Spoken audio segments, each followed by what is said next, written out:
Hello friends, welcome to Pebbles. நான் உங்கள் கோபி சுதா. நம்ம இன்னைக்கு செய்ய போறது என்னன்னு பாத்தீங்கன்னா பாதுஷா. இது வந்து நம்ம தீபாவளிக்காக தான் செய்ய போறோம். இதுக்கு வந்து 2 கப் அளவுக்கு மைதா மாவு எடுத்துக்கலாம். அதாவது 200 grams. 200 grams அளவுக்கு நம்ம சர்க்கரை எடுத்துக்கலாம். ஃபர்ஸ்ட் என்னன்னா 1 கப் அளவுக்கு அதாவது ஒரு 25 ml அளவுக்கு நம்ம நெய் ஊத்திட்டு நல்லா பேக்கிங் பவுடரோட ஆட் பண்ணிட்டு நல்லா பிசைஞ்சு ஒரு 15 minutes தனியா வெச்சிரணும். அதுக்கு அப்புறம் நம்ம சுகர் சிரப் காய்ச்சி செய்ய போறோம். வாங்க எப்படி செய்யறதுன்னு பார்க்கலாம். நம்ம 200 கிராம் அளவுக்கு மைதா மாவு எடுத்துக்கலாம்.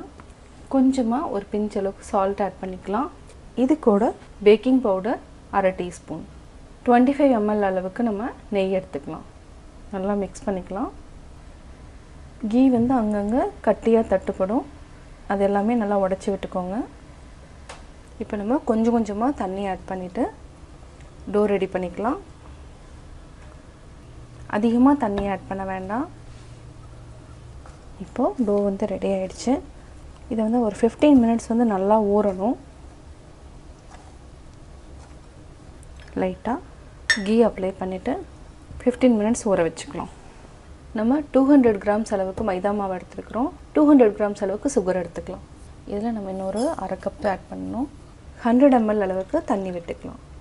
இது வந்து 100 ml அளவு. இப்போ நம்ம சக்கரை பாகு காய்ச்சிக்கலாம். இது வந்து என்னன்னா ஒரே ஒரு ஸ்ட்ரிங் வந்தாலே போதும், கரெக்ட்டா இருக்கும். சக்கரை பாகு நல்லா கரையட்டும். கொஞ்சமா ஏலக்காய் தூள் mix பண்ணிக்கலாம்.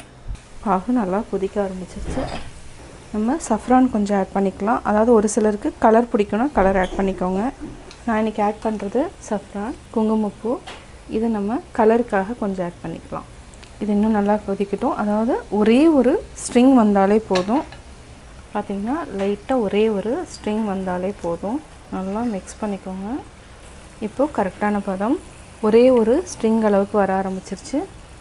இப்போ பாத்தீங்கன்னா இந்த அளவுக்கு இருந்தாலே கரெக்ட்டான பதம். ஜஸ்ட் பிசுபிசுப்பு தான் இருக்கும். இப்போ நம்ம ஆஃப் பண்ணிக்கலாம். 30 minutes ஆயிடுச்சு. இப்போ பாத்தீங்கன்னா இந்த மாதிரி லேயர் லேயரா இருக்கணும். இது வந்து கரெக்ட்டான பதம். இப்படி தான் வரணும். அப்பதான் பாதுஷா வந்து நல்லா வரும். இப்போ நம்ம உருண்டை பண்ணிக்கலாம்.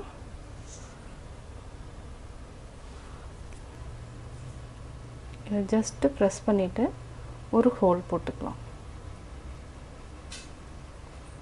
இந்த மாதிரி போட்டுக்கலாம். இதே மாதிரி நம்ம எல்லாத்தையுமே எடுத்து வச்சுக்கலாம்.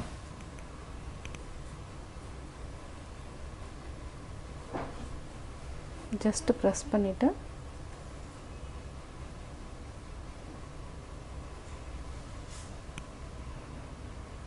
இதே மாதிரி சின்ன சின்ன உருண்டைகளா பிடிச்சு நம்ம லைட்டா தட்டிட்டு ஒரு ஹோல் போட்டோம்.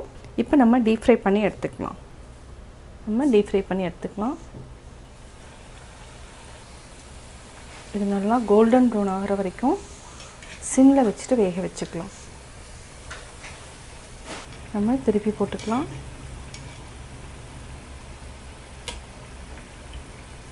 பாத்தீங்கன்னா நல்லா பொன்னிறம் ஆயிடுச்சு. இப்போ நம்ம எடுத்துக்கலாம். ஒரு பிளேட்ல மாத்திக்கலாம்.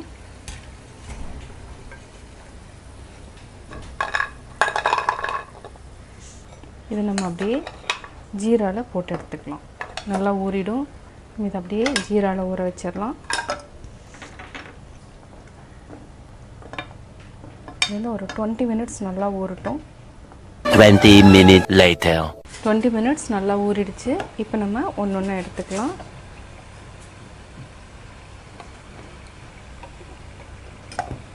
இன்னும் கொஞ்ச நேரம் கழிச்சு நல்லா சாஃப்ட் ஆயிடும். பாதுஷா ரெடி ஆயிடுச்சு. நம்ம லைட்டா வந்து மேலே சிரப்பை வந்து ஆட் பண்ணிக்கலாம். தீபாவளி ஸ்பெஷல் பாதுஷா ரெடி. பாதுஷா எப்படி செஞ்சேங்கறத பாத்தீங்க. நீங்களும் வீட்ல ட்ரை பண்ணி பார்த்துட்டு உங்களுடைய கமெண்ட்ஸ் எனக்கு சொல்லுங்க. லைக் பண்ணுங்க, மறக்காம Subscribe பண்ணுங்க.